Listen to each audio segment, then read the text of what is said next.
Good morning, Standard 8. Today we are going to discuss our second chapter poem. Its name is Lake Ills of Innisfree. Lake Ills of Innisfree. And this poem is composed by, written by William Butler Yeats. Mr. William Butler Yeats is the poet of this poem. So today we are learn this poem. We will try to learn this poem as well as we are trying to get the ideas of this poem, that what the poet wants to convey us with this poem.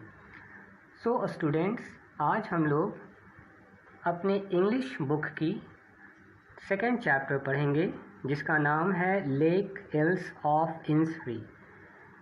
Mister William Butler yeast ने इस कविता को लिखा है। Mister William Butler yeast इस कविता के कवि हैं। तो अपने इस अध्याय को, अपनी इस कविता को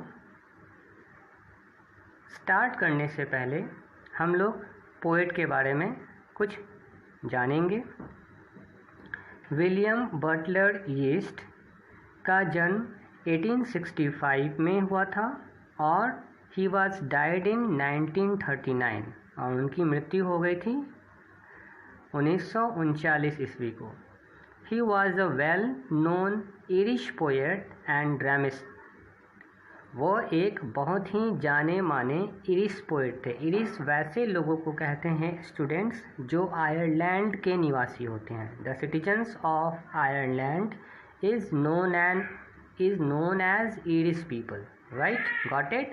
आयरलैंड के निवासियों को इरिश बोलते हैं और ये ड्रामिस्ट भी थे, यानी ड्रामा भी लिखते थे।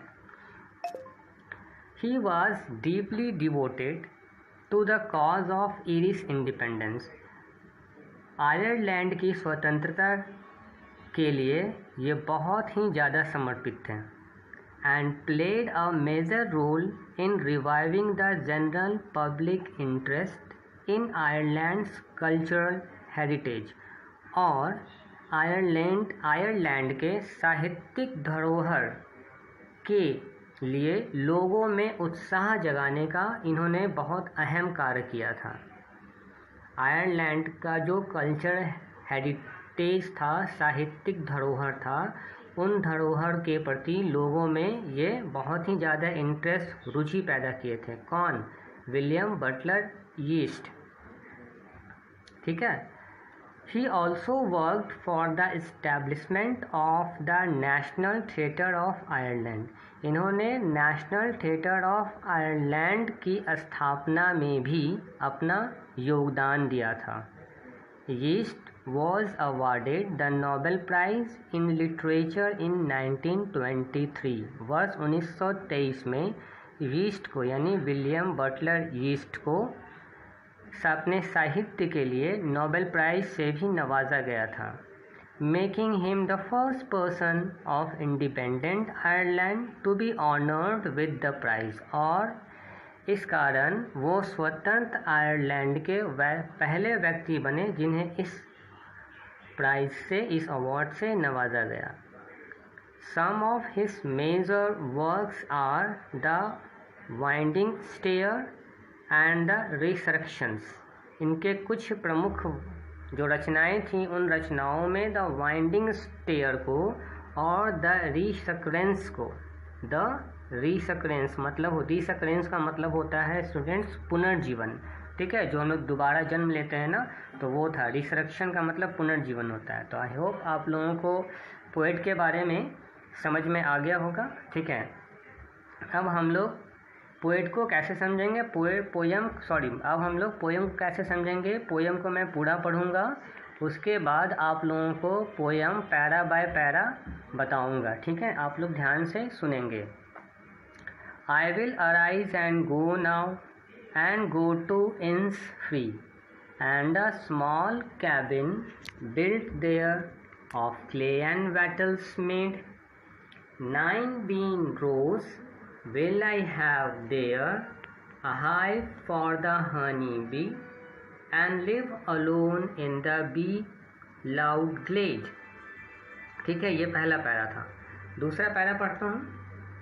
And I shall have some peace there, for peace comes dropping slow, dropping from the wells of the morning to where the cricket shines, there midnights all a glimmer, and a noon of purple glow, and evening full of linnet's wing. I will arise and go now, for always night and day I hear lake water lapping with low sounds of the shore, while I stand on the roadway or not on the pavement's grey. I hear it in the deep heart's core। तो ये था पूरा poem. अब इस poem का मैं आप लोगों को इंट्रोडक्शन पहले बता देता हूँ कि पोयम में इंट्रोडक्शन क्या है। ठीक है, उसको सुनेंगे आप लोग। क्या है पोयम का इंट्रोडक्शन? तो देखिए, पोएम का इंट्रोडक्शन है, this poem is a lyric, यानी ये पोएम है एक कविता के लिरिक्स को बताया गया है, संगीत को बताया गया है। It is a musical poem, ये एक म्यूजिकल पोएम है। It explores the poet's longing for the peace and tranquillity of Innisfree. तो ये कवि के उस चीज़ को दर्शाता है, उस खोज को दर्शाता है कि वह क्या कर रहा है, एक शांति के खोज में है। कवि क्या है, एक शांति के खोज में है। A place where he spent a lot of time as a boy, जहाँ पर उसने as a child, as a boy अपने जीवन का बहुत ज़्यादा समय बिताया था उस शांत जगह में, उस शांत माहौल में। Innisfree is the name of a place, Innisfree एक जगह का नाम है। It is very quiet place, वह बहुत ही बिल्कुल शांत जगह है। And that is the person the poet wants to go there, और इसी कारण से कवि वहाँ पर जाना चाहता है। He had spent his childhood in this place, उसने अपने बचपन के दिन वहाँ गुजारे थे, इस जगह पे गुजारे थे। कहाँ? इंस्प्री में। He has very sweet memories of that place, और उसके मानस पटल पर, यानी कि उसके दिमाग में उन जगहों की यादें अभी तक जीवित हैं। तो वो चाहता है कि हम उसी जगह पर वापस चलें और शांत, जिस तरह से मैं शांत था बचपन के दिनों में, बिल्कुल मुझे शांति मिलती थी, उसी शांति की तलाश में वो वहाँ जाना चाहता था।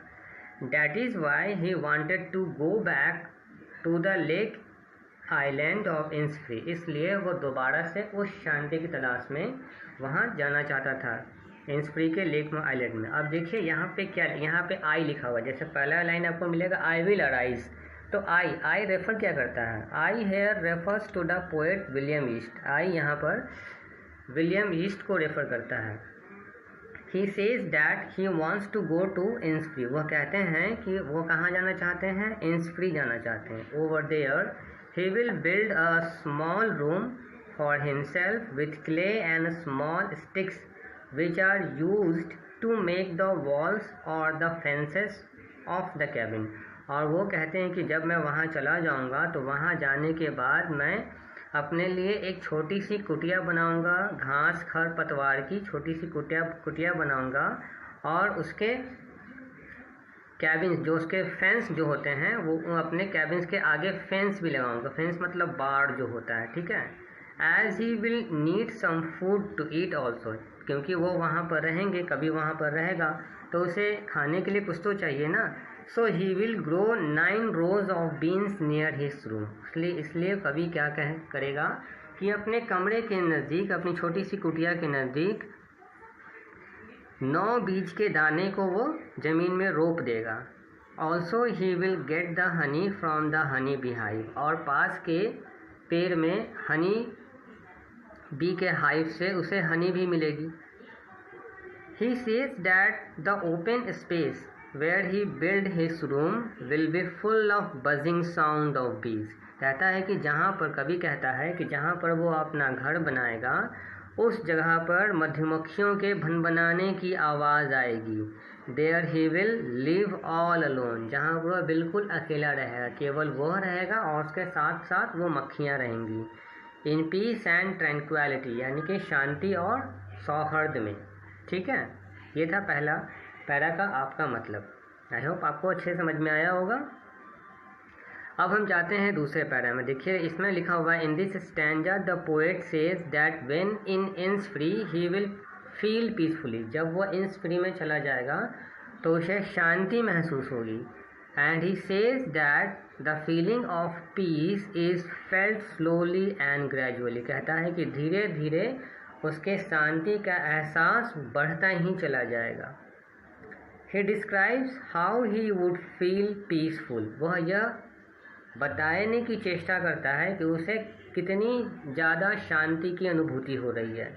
In the morning time when it is cloudy and the view is not very clear. कहता है कि सुबह सुबह जब आकाश में बादल छाए रहते हैं और उसे कुछ भी साफ दिखाई नहीं देता है, then it will appear as if the morning has worn a well and has forbidden and has hidden itself। कहता है कि वह खुद उस सुबह की शांति को महसूस करना चाहता है। Looking at this scene will make him feel peaceful. और इस दृश्य को देखकर उसे शांति की अनुभूति होती है। Further he says that when the male cricket insect will sing a song. कहता है कि जब यहाँ पर एक टिड्डा, यानी कि जब वो एक मेल क्रिकेट है, एक क्रिकेट मतलब एक इंसेक्ट का नाम यहाँ पे दिया हुआ है, तो जब वो टिड्डा अब गाना गाएगा, गीत गाएगा, that sound will bring him peace. तो उसके गीत की आवाज़ उसके लिए शांति का प्रतीक होगी। Also eight midnight when he will see the twinkling stars in the open sky. जब वो मध्य रात्रि में खुले आकाश में तारों की टिमटिमाहट को देखेगा, their shine will give him peace. तो उसकी चमक उसे शांति प्रदान करेगी। In the afternoon when the sunlight will give a purplish glow. और दोपहर में जब सूर्य की रोशनी एक बैंगनी रंग की छटा बिखेरेगी, it will also give him peace. तो वो उसे शांति मिलेगी। ड्यूरिंग द इवनिंग और शाम में when he will see the linnet bird flying in the sky, then also he will feel peacefully. और शाम में जब लिनेट पक्षी आकाश में उड़ेगा तो उसके विचरण उन्मुक्त आकाश में विचरण करने की अनुभूति से उसे शांति की प्राप्ति होगी। तो बेसिकली यहाँ पर कवि शांति की तलाश में है, जो अपने बिजी लाइफ से, बिजी शेड्यूल से थोड़ा सा वक्त निकालकर शांति की तलाश में जाना चाहता है और बचपन के अपने उन दिनों को याद करता है जब कैसे वो एक बार द लेक इल्स ऑफ इंस फ्री में गया था। इंस फ्री के लेक पे गया था जहाँ उसे बहुत ही ज़्यादा शांति की प्राप्ति हुई थी। तो इसी तरह से ये बहुत छोटी सी कविता है और आई होप आप लोगों को ये कविता बहुत अच्छे से अब समझ में आ गई होगी। ठीक है, okay. So now students, what you have to do as a homework, you have to memorize this poem, okay, and you have also try to write the poem with yourself। it means कि पहले आप लोग poem याद कर लीजिएगा, याद करने के बाद एज ए होमवर्क क्या करेंगे कि बुक को क्लोज कर दीजिएगा। ठीक है, या जिनके पास बुक अवेलेबल नहीं हो पाया है वो क्या करेंगे, स्लाइड से पोएम को देख लेंगे, तो उसे लर्न करेंगे, कॉपी में नोट डाउन कर लेंगे, फिर याद करने के बाद उसे कहीं लिख लीजिएगा। ठीक है, okay, that's all for today students. Good day and keep learning.